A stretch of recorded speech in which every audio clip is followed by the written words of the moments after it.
Urban company থেকে লোকজন ডেকেছে ঘর পরিষ্কার করার জন্য, কিন্তু ও গাড়ি নিয়ে চলে এসেছে। তো সেটা নিয়ে একটা ক্ল্যাশ তো হচ্ছে। মিট অভিমন্যু হ্যাঁ বলেছে তাই, মানে গাড়ি আবার তুমি না বুকিংটা আলটিমেটলি করেই ফেললাম। আপনি রেডি হয়েছেন জানি না, তো রেডি খাইতেই ভাগিয়ে দিয়েছে। তো এটা একটা মজার ব্যাপার যে আমাদের কাছে এমন কিছু লোকও আসে মাঝে মাঝে রিনাউন, ছোট প্রবলেম হচ্ছিল সেটা আলটিমেটলি শর্টেড আউট হয়ে গেছে।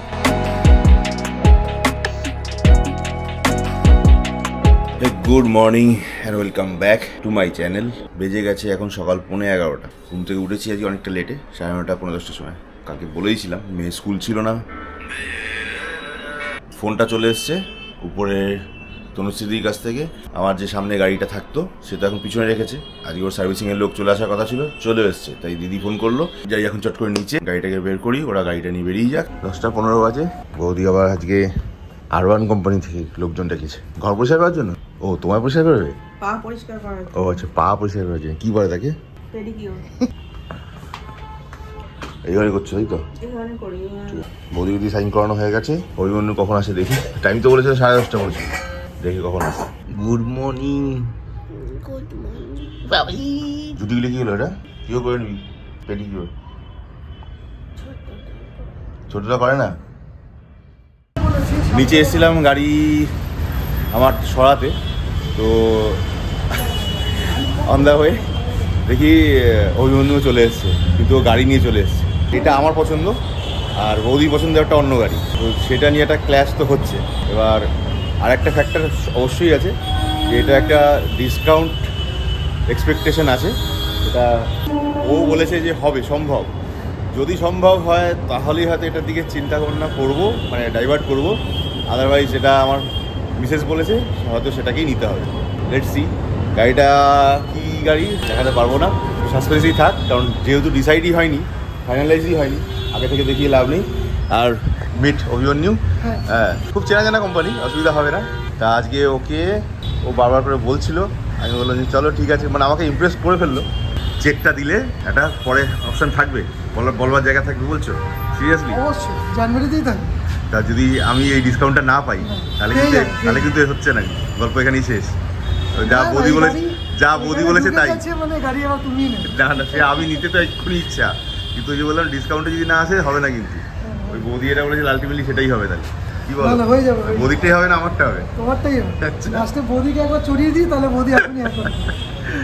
চলো ঠিক আছে, ওকে চেকটা দিয়ে দিই, দিয়ে ছাড়িও। বেজে গেছে। হ্যাঁ, অভিমন্যুকে চেকটা দিয়ে বুকিংটা আলটিমেটলি করেই ফেললাম, তাই তো?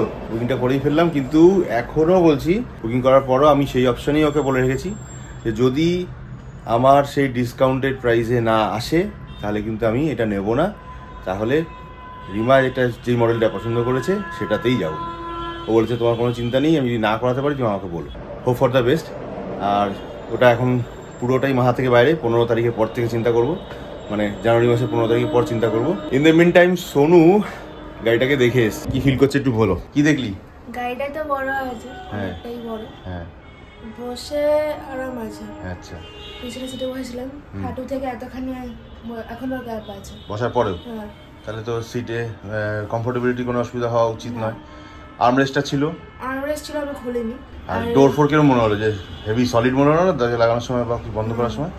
মানে অত যে জোরে আওয়াজটা হয় না, জোরে আওয়াজটা হয় না, হ্যাঁ, খুবই সফট আওয়াজ। সফট আওয়াজ হচ্ছে, কিন্তু বোঝা যাচ্ছে বেশ ভারী। হ্যাঁ ভারী লাগছে, যখন সলিড ধপ করে লাগছে। হ্যাঁ, একটা গম্ভীর সাউন্ড হলো, ধপ, গম্ভীর সাউন্ড। হ্যাঁ। আর ডিকিটা তো বিশাল বড়। সামনে ডিজাইনটা দেখে কি মনে হলো? ফ্রন্ট ডিজাইনটা দেখেছিস? কিরকম লাগছে? হেভি। হেভি বলে? হেভি? সিরিয়াসলি? চলো আপাতত ওভারঅল তোমার পছন্দের যদি 10 নম্বর দিতে বলা হয় তাহলে 10-এ কত দেবে? 10। 10 আউট অফ 10 একদম। ওই আমাদের হন্ডাতে যতখানি ইনক্লাইন করে সিটটা, ততখানি সিট বলে ইনক্লাইন করা, তো বসে তো আরাম হয়। চলো, আর ওই নিয়ে এখন বেশি কথা বলে লাভ নেই। Get back to the work. কাজটাই শেষ করে নিয়ে আজকে। এদের চক্করে একবার গাড়ি না বের করতে গেলাম, ঠিক ওই সময় অভিমন্যু ঢুকেছিল, একবার গাড়ি নিয়ে চলে এসছে। এবার আমি ক্যামেরা তখন অন করিনি, এই কারণে দেখাতেও পারিনি। 1:15। কি আবার কি হাত রাখছো তুমি? আবার দোকানপাট গিফট র্যাপিং করব।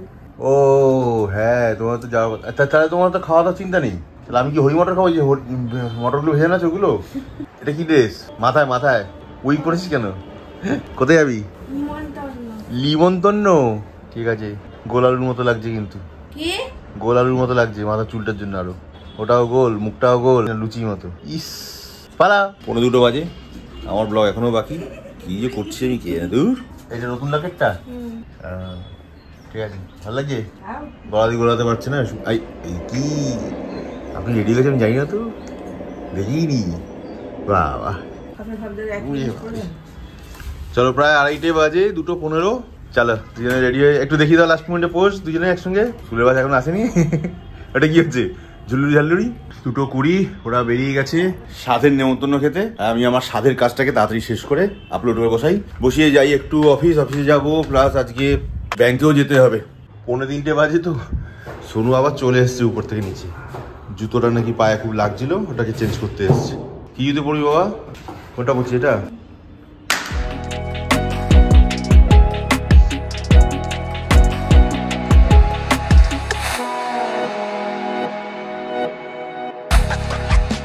হয়ে গেছে? খাইতে ভাগিয়ে দিয়েছে? তারপরে গল্প হচ্ছিল শীতের দুপুরে? কেউ নেই মানে? খাওয়া দাওয়ার পর শীতের দুপুরে গল্প হচ্ছিল নাকি? না না, আমি একটু খেলে ঘুরলাম, ঘুরে নেবে। 5:45 বেজে গেছে আর আমার লাঞ্চটা সেরে নিই। স্নান ফান হয়ে গেছে অনেকক্ষণ। লাঞ্চে বাবা স্পেশাল ডিশ চলে এসছে, ভেজ রাইস, রুটি, সবজি, পনির, ডাল, এটা দই বড়া না, আর এটা মিষ্টি। 5:45 বাজে। অনেকগুলো ফোন করতে হচ্ছিল, অনেকগুলো। উকিল বাবুকে ফোন করলাম, ব্যাংকের ম্যানেজার সাহেবকে একবার ফোন করলাম, মেশিন কোম্পানি থেকে একজন ফোন করেছিল, তাকে তার সঙ্গে বক করতে হলো। তারপরে গাড়ির ব্যাপারটা তো একটা সমস্যা হয়ে গেছিলো। অভিমন্যু ফোন করেছিল, ও হঠাৎ করে বললো যে এই গাড়িটার জন্য নাকি বুকিং মিনিমাম 1 লাখ টাকা। আমাকে এখন সিস্টেম দেখাচ্ছে দাদা এই মাস থেকে নাকি করে দিয়েছে ব্যাপারটা, আমি জানতাম না। আমি বললাম ভাই আমার কাছে নেই টাকা, করলে করো, নাহলে ওই আগের যে মডেলটা যেটা দেখছিলাম ওটা থেকে করো। তখন বলছে ঠিক আছে আমি দেখছি কি করা যায়। বলে এদিক ওদিক করলো, কি এটা করে বলছে কি দাঁড়াও চেপে চুপে করে দিয়েছি, ম্যানুয়াল করে করিয়ে দিয়েছি, তোমার কাছে 1 লাখ টাকারই রিসিপ্ট যাবে। এখনো পর্যন্ত রিসিপ্ট কিছু আসেনি, কি করবে জানি না, দেখি। এদিক সব মেটাতে দেরি হয়ে গেল। চলো রিপোর্ট খেয়ে অফিসে একবার যেতেই হবে, কারণ অতুলদার সঙ্গে মানে উকিল বাবুর সঙ্গে একবার দেখা করতে হবে। ওর এফিডেভিটটা রেডি হয়ে গেছে আমার, ওকে আবার আধার কার্ডের জেরক্স দিয়ে তারপরে করতে হবে। মানে কাজের তো কোনো শেষ নেই, লক্ষ ফোন আসতে থাকে। আমাদের মেশিনে যে টোনার দেয় সে 2 দিন ধরে বলছিল তাদের সার্ভিসের যে সার্ভার সে নাকি খারাপ হয়ে গেছে, কোনো কারণে কাজ করছে না। ভালো কথা, সোমবার আজকে বুক করে দেবে, আজকে টোনারটা পাঠিয়ে দেবে, এই কথা হয়েছিল। এখন আমি হঠাৎ করে মনে করে ফোন করেছি আমি ছেলেগুলোকে, কী রে টোনার দেয়নি? ওরাও বলেনি। এবার আমি ফোন করেছি ইন্দ্রজিৎকে, আমি কী করে টোনার পাঠাননি? বলে দাদা আমি একদম ভুলে গেছি, রিয়েলি সরি। জানো আপনারাও ভুলে যান, তা আমি কার্ডটা মনে রাখবো, পাগল হয়ে যাবো তো। তাকে বলাতে সে তার নাকি টনক নড়েছে, মনে পড়েছে। সে তখন আবার বলে আমি কালকে সকাল বাড়িতে গিয়েই করে দিচ্ছি, কালকে সকালবেলা আপনার পৌঁছে যাবে। জ্বালার শেষ নেই আমার। এইট করতে বসা আমার একটা বিভৎস জ্বালা হয়ে গেছে আমার কাছে দিনের বেলা। লক্ষ ফোন, লক্ষ তাগিদ, এখান থেকে ফোন ওখান থেকে ফোন, এর কথা ওর পাগল হয়ে যাচ্ছে। চলো আমি আর পারছি না। 6:30 বেজে গেল, এখনো পর্যন্ত গুছিয়ে উঠতে পারিনি, বেরোতে পারছি না। এতগুলো কাগজ জোগাড় করতে হচ্ছে, মাথা খারাপ হওয়ার জোগাড়। এভাবে কাজ করা যায়? এক গাদা কাগজ, এবার এদিকে ওষুধ খেয়ে যেতে হবে, সে ওষুধটাও ভুলে যাচ্ছিলাম। চলো বেরিয়ে আবার কথা বলছি। ব্যাংকে একটা কাজ দিয়েছিলাম, ওকে 1 ঘন্টা ধরে খোঁচানোর পর এখন বলছে হ্যাঁ হয়ে গেছে, কিছু পেপারস লাগে, আবার আমাকে দৌড়ে যেতে হবে। 6:45 মধ্যে যদি পৌঁছাই তো ঠিক আছে। চলো বেরিয়ে পড়ি। চলো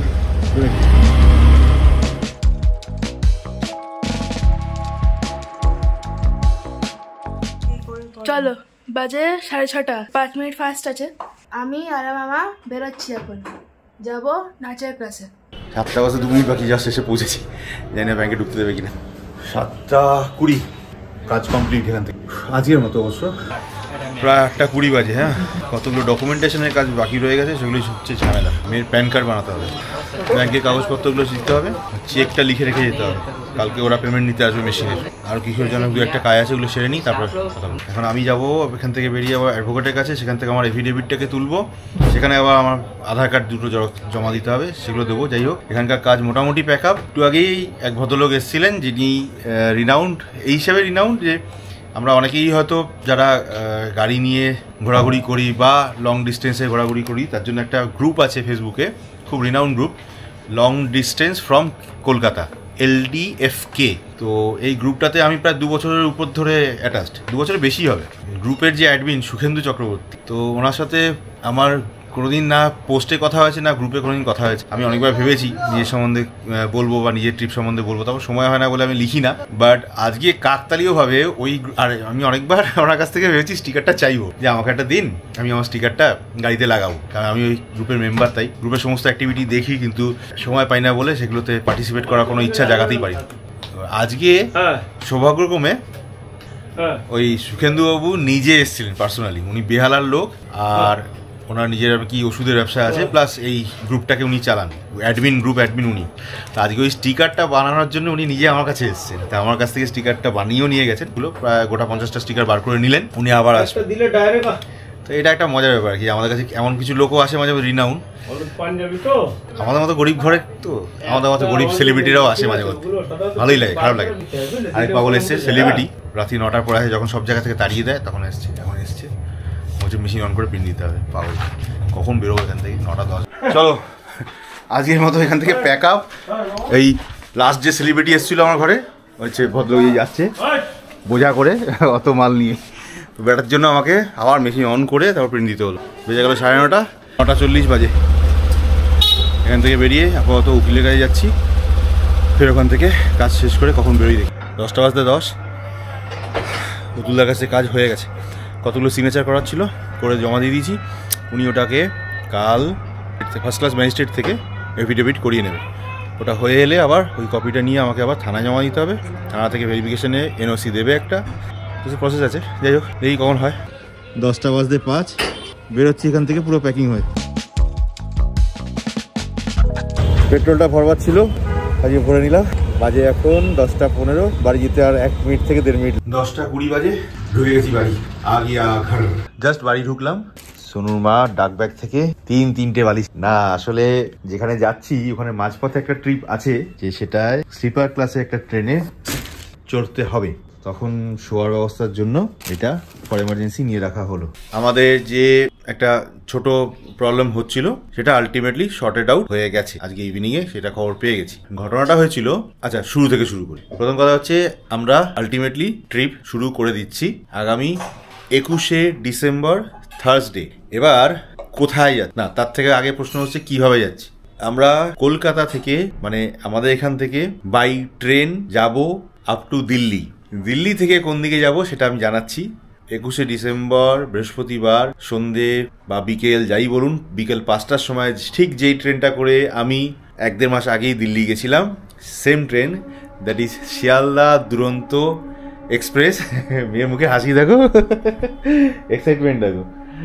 ও জানতো না অ্যাকচুয়ালি এক্স্যাক্ট খবরটা। দুরন্ত এক্সপ্রেসও বলে, কেউ কেউ বিকানির দুরন্ত এক্সপ্রেসও বলে। তো আমরা আপাতত দিল্লি অবধি যাচ্ছি। এবার এইখানে একটা খটকা ছিল, মানে আমাদের বোর্ডিং পয়েন্ট ওখান থেকে ফেরবার সময় যে টাইমটা হয়ে আছে সেটা আমি জানাচ্ছি পরে। ওখানে বোর্ডিং পয়েন্টে একটা অসুবিধা হয়েছিল। আমরা টিকিট কেটে ফেলেছিলাম একটা ডিস্টেন্সের, বাট বোর্ডিং পয়েন্টটা তার অনেক আগে কোথাও একটা জায়গা থেকে করছিলাম, বলবো পরে। তো সেইটা ও রিমাও একটু টেনশনে ছিল, আমারও পরে মনে হলো হ্যাঁ ব্যাপারটা তো ঘটনা। কারণ যদি আমার এই এ পয়েন্ট থেকে বোর্ডিং থাকে আর আমি যদি বি পয়েন্ট থেকে এগিয়ে গিয়ে কোথাও ট্রেনে উঠি এবং সেটা যদি অনেকটা ডিস্টেন্স হয়, তাহলে অনেক আইআরসিটিসির থেকে সেই টিকিট কিন্তু ক্যান্সেল করে দেয় বা অন্য কাউকে হ্যান্ড ওভার করে দেয়। এরকম ঘটনা ঘটেছে। তো সেই জন্য রিমা একটু টেনশনে ছিল, যার ফলে আমাদেরকে বোর্ডিং পয়েন্টটাকে চেঞ্জ করাতে হলো। আমার জন্য ওখান থেকে বি পয়েন্টে গেলে আমার ভাড়া কিছুটা কমতো, বাট এখন ভাড়া কমানোটা যেত না, যে সম্ভব ছিল না, যেহেতু আগে টিকিট কাটা হয়ে গেছিলো। যার ফলে ওই রিডিউস টাকাটা পাওয়ার আশা করতে গিয়ে টিকিটটা ক্যান্সেল হয়ে যেত। সেই জন্য আমরা টিকিট ক্যান্সেল করিনি, আমাদের কিছু ভাড়া এক্সট্রা গেছে। তো আমরা সেই কারণে বোর্ডিং পয়েন্টটাকে চেঞ্জ করে এই জায়গায় করে নিয়েছি। হালাকি আমাদের টিকিট কিন্তু এ পয়েন্ট থেকেই চালু, বাট আমরা বি পয়েন্ট থেকে বোর্ডিং পয়েন্টটাকে চালু করিয়ে নিয়েছি। সেটার জন্যই আমার এই জিনিসটা আটকে ছিল। আজকে বিকেলবেলা সেটা ক্লিয়ার হলো, রিমার কাছে এসছে। তো তাই জন্য আমরা এখন অফিসিয়ালি জানাতে পারছি যে চলো আমাদের ট্রিপ ইজ একদম fully ready. By the way, দিল্লির এই মুহূর্তে রেকর্ডেড টেম্পারেচার 4.8, মাইন্ড দ্যাট, মানে রীতিমতো হাড় কাঁপানো শীত চলছে ওখানে। এবার আমি একটু হিন্টস দিই, আমি কোন জায়গায় অ্যাকচুয়ালি যাব সেটাকে বলবার জন্য আপনাদের উপর একটু ছাড়লাম। আমি একটু দেখতে চাই আমরা যে ব্লগগুলো তৈরি করি, কথাগুলো বলি, এই কথাগুলো সত্যি সত্যি দর্শক তারা কতটা মন দিয়ে শোনেন বা দেখে, আমাদের কথাগুলোকে কতটা মন দিয়ে, কতটা রিলেট করেন, কতটা সঙ্গে থাকেন। হিন্টস হিসেবে বলি, আমি জায়গাটার নাম আজকে ডিসক্লোজ করব না, আপনারা ভেবে আমাকে জানান আমরা কোথায় যেতে পারি। সেই জায়গাটা হচ্ছে ইন্ডিয়ার one of the richest cultural এবং হেরিটেজ জায়গা, যেখানে রাজা মহারাজাদের আতুরঘর বলতে পারেন। প্রচুর সাম্রাজ্যের উত্থান এবং পতন সেই স্টেটে হয়েছে। সেখান থেকে very colourful, very heritage, very much যাকে বলে রিচেস্ট হিস্টোরিক্যাল কালচার বিলং করে। আমরা 3 জন সেই স্টেটটায় এবার পা রাখবো।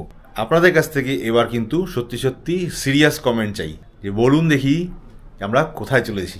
ডিসক্লোজ তো করবোই নাম, তবে আজকে নয়, আগামীকাল। তার মধ্যে আমি কিন্তু সিরিয়াস কমেন্ট চাই যে আমরা কোথায় যাচ্ছি, কি আন্দাজ করতে পারছেন। যতটা বলে দিলাম, আশা করি যারা বুদ্ধিমান লোক বা আমাদের ফলো করছেন তারা ঠিক বুঝে যাবেন এবং ভরপুর করে কমেন্ট করবেন। প্লিজ কমেন্ট করুন, চাইবো। প্যাকিং এবং গোছাগুছি মোটামুটি চালু করে দেবো আমরা।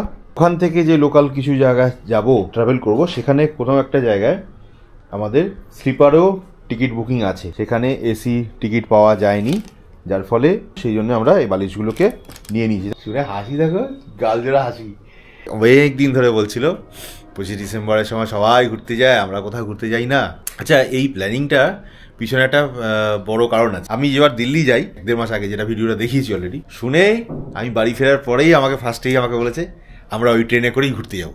আমি ওই ট্রেনে কেন যাবে, ফ্লাইটেও যায়, না ফ্লাইটে না, ওই ট্রেনে করেই ঘুরতে যাবো। এটা রিমার একটা আবদার, কি বলবো। আমি ঠিক আছে চলো। আর টিকিটটা কবে কাটা হয়েছিল, তার 2-3 দিন পরেই আমরা ওটা টিকিটটা কেটে ফেলেছিলাম। আমরা নেপাল যাওয়ার আগেই টিকিটটা কেটে ফেলেছিলাম। That is the surprise. মেয়েও জানতো না, এখন জানছে, চোখ বড় বড় করে দেখছি। শুধু টিকিটটা কেটে রেখেছিলাম, কি কোথায় যাব, কিভাবে যাব সেটা পরে ঠিক করা। প্রপারলি সব টিকিটগুলো পাইনি। যাই হোক, তো দিল্লি থেকে আমরা কোথায় যাচ্ছি সেটা কিন্তু গেস করতে হবে। সবার কমেন্টের জন্য অপেক্ষা থাকবো, আর প্রত্যেকে কমেন্টকে রিপ্লাই করবো, ঠিক হলে ভুল হলে রিপ্লাই করবো। চলো, ওয়েট করছি আপনাদের জন্য। হ্যাঁ, 11:30 বেজে গেছে। তো কি খাচ্ছেন আপনি? আইটেম কি? খিচুড়ি। কিসের স্পেশাল খিচুড়ি নাকি নিরামিষ খিচুড়ি? নিরামিষ খিচুড়ি। খিচুড়ি আটটা পিঠে ভোগের মতো হয়েছে। হ্যাঁ, খিচুড়ি, বেগুন ভাজা, পাঁপড় ভাজা, জমে যাবে। খেয়ে নিই, খেয়ে দিয়ে তাড়াতাড়ি শুয়ে পড়বো, কালকে আবার স্কুল আছে, তাই তো। চলো, আজকের ব্লগটা যাদের ভালো লেগেছে প্লিজ লাইক দিও একটা।